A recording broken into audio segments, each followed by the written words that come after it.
Sarah thought she was doing all right financially. She had a decent job, always paid her bills on time, and even went on a family vacation every year. But then, one day, her 10-year-old car's transmission suddenly died. The repair estimate was over $3,000, money Sarah just didn't have sitting in her checking or savings account. She had to choose between getting the car fixed or paying that month's rent and putting food on the table for her kids. As the financial dominoes continued falling, Sarah realized she was actually living in poverty without even knowing it. The missed car payment led to a repossession, which tanked her credit score. The higher insurance rates and interest rates that followed made her monthly expenses skyrocket. Before long, Sarah found herself having to pick up extra shifts, take out payday loans with crazy interest rates, and constantly juggle with critical bills to pay and which to let slide, all because of one unexpected car repair that her lack of savings couldn't cover. The truth is, being poor isn't just about struggling to afford basic necessities. There are plenty of sneaky signs that you're in financial distress without realizing how precariously you're living on the poverty line. In this video, we are exposing 6 underestimated red flags that could mean you're a lot poorer than you think. Because the sooner you spot these warning signs, the sooner you can get your finances on track before ending up in a vicious cycle of debt and poverty, like Sarah. Number 1. Living paycheck to paycheck. This means using up every single dollar you earn to cover expenses before your next paycheck arrives. You have zero savings buffer. Living this way means any small unexpected expense like a car repair, medical bill, or home appliance breaking down can completely derail your finances. You're just one missed paycheck or unforeseen cost away for not being able to pay rent, utilities, or put food on the table. It's an incredibly stressful way to live, having no cash reserves and constantly robbing Peter to pay Paul every month. Yet so many hardworking Americans convince themselves this is just normal living. But the truth is, not having any savings means you lack a critical safety net. You're in a constant state of financial insecurity and vulnerability. Just one illness, job loss, or emergency away from total financial ruin. If you find yourself dreading your next payday because you've already spent it all in your mind days or weeks earlier, that's a huge sign you're living in poverty, even if your income looks okay on paper. Number 2. High debt levels, especially revolving debt like credit cards. If a large portion of your monthly income is going towards minimum debt payments rather than building savings, you're in a precarious financial situation. High interest rate debts act like a heavy anchor, weighing you down and making it extremely difficult to stay afloat financially, let alone get ahead. The more you owe, the harder it becomes to dig yourself out as interest charges compound. Maybe you've normalized owing $10,000, $20,000 or more in credit card balances, or you took out loans to go to school, buy a car, or cover emergency expenses in the past. But now those monthly payments are strangling your cash flow.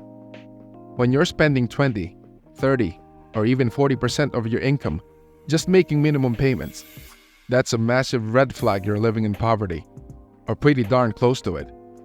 You lack real financial freedom or breathing room. Excess debt prevents you from building any semblance of savings. It puts you at constant risk of missing payments and ruining your credit if hit with another financial shock. Debt is a heavy burden that often disguises how financially fragile someone's true situation is. Number 3. Not contributing to retirement accounts. Just pause and imagine yourself coming out of retirement with not a single dollar in savings or investments to your name. No financial cushion or income beyond likely meager Social Security payments.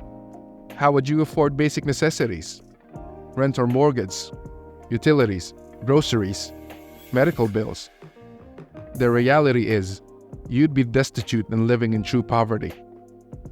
Not setting aside any money for your eventual retirement puts you on a dangerous path towards poverty and struggle in your golden years. It's basically living entirely in the present with zero thought for the future. Social Security alone is not enough for most people to live comfortably.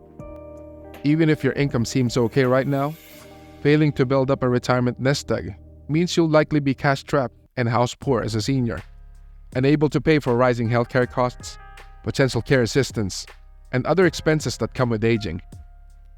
Maybe you convince yourself you're too young to worry about retirement yet, or that you'll catch up on saving for it later. But failing to start that compounding growth will cost you hundreds of thousands, if not millions, in lost potential savings. It's a subtle sign of financial instability that's easy to overlook. But not prioritizing your future retirement is the equivalent of planning to be impoverished without a safety net as you get older and less able to work. It may not feel urgent, but not actively contributing to tax-advantaged retirement accounts like 401ks or IRAs is a major red flag you're on the road to senior poverty. Number 4. Not having an emergency fund or any readily available savings. This means you're just one unplanned expense away from going into serious financial distress. Most financial experts recommend having at least 3 to 6 months worth of living expenses squirreled away in an emergency fund. This cash safety net protects you from getting derailed by things like a surprise car repair, medical bill, home repair, or losing your job. Without an emergency fund to dip into, these kinds of moderate finance shocks can spiral into a full-blown crisis. You may be forced to miss paying other bills, take on high-interest debt like payday loans, or get stuck in cycles of late fees and penalties that wreak havoc on your finances. Building that starter emergency fund should be a top priority, even if you can only set aside $20 or $30 per paycheck at first. Having that financial cushion is what separates being in poverty versus having the means to stabilize your situation when obstacles arise. A bare minimum emergency fund proves you have the self-discipline to save and buffer to absorb life's many inevitable curveballs. Lacking any cash reserves whatsoever is a major red flag you're unintentionally balancing on the brink of true poverty. Number 5. Relying on alternative financial services like payday lenders, pawnshops, rent-to-own stores, and auto title loans. These kinds of predatory businesses market themselves as providing convenient solutions when you're short on cash or have bad credit. But in reality, they trap vulnerable consumers in vicious cycles of high-interest debt that bleeds them dry. Taking out a payday loan to cover an emergency expense may seem harmless at first, but with APRs routinely going up, you'll end up having to take out new loans just to pay back the original balance, plus exorbitant fees. The same punishing debt spirals apply to rent-to-own furniture and electronics. Resorting to pawn shops to sell valuables for quick cash or using your car's title as collateral for short-term loans is essentially asset stripping to stay afloat financially. You're sacrificing long-term net worth for a fast buck. Using any of these alternative financial products should be a massive wake-up call that you are living in poverty, or will be soon if you can't find more sustainable income sources or ways to cut expenses. They provide temporary relief, but only plunge you deeper into crisis in the long run. Number 6. Buying cheap, poor-quality goods. While this seems frugal on the surface, it's actually an indicator of being cash-strapped in an unsustainable way. When you're truly impoverished, you can't afford to make smart, long-term investments in better quality items up front, even if they save you money over time. You're forced to buy whatever is least expensive at that moment to stretch every dollar. You purchased the $20 toaster instead of the $50 one with a 5-year warranty, the flimsy $9 bathroom towels instead of the $25 set that will actually last, the used $500 beater car rather than saving up for something more reliable around $5,000. In the short term, it saves cash. But these bargain basement buys have terribly short lifespans. Within months or a couple of years, you have to turn around and replace them all over again after they break, fall apart, or simply wear out from shoddy quality. This endless cycle of buying and rebuying the same cheap goods results in spending far more money over time than if you just invested in higher quality from the start. Yet, poverty forces your hand towards these penny-wise, pound-foolish purchases. If you find your home and life stocked with a continuous rotation of rock-bottom, disposable household goods and possessions, that's a glaring sign that you're living in true poverty. You lack the financial flexibility to make smart, long-term investments. The ultimate poverty trap is being lulled into a false sense of thinking that you're doing okay, while exhibiting many of these problematic money issues. Until one day, reality comes crashing down when you can no longer brush aside or ignore the unsustainable way you're living. The path to true financial security starts with being honest about your situation.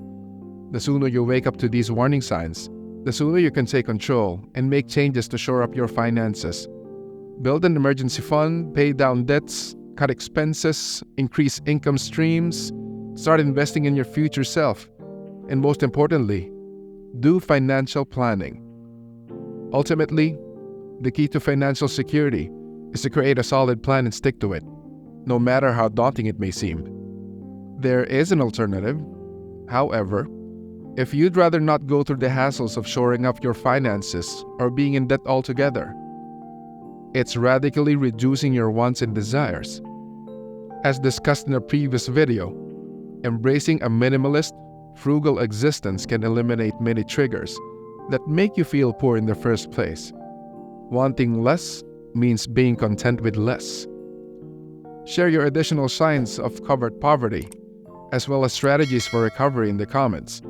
The more we expose these under-the-radar struggles, the better we can all get at avoiding that quiet descent into living in scarcity.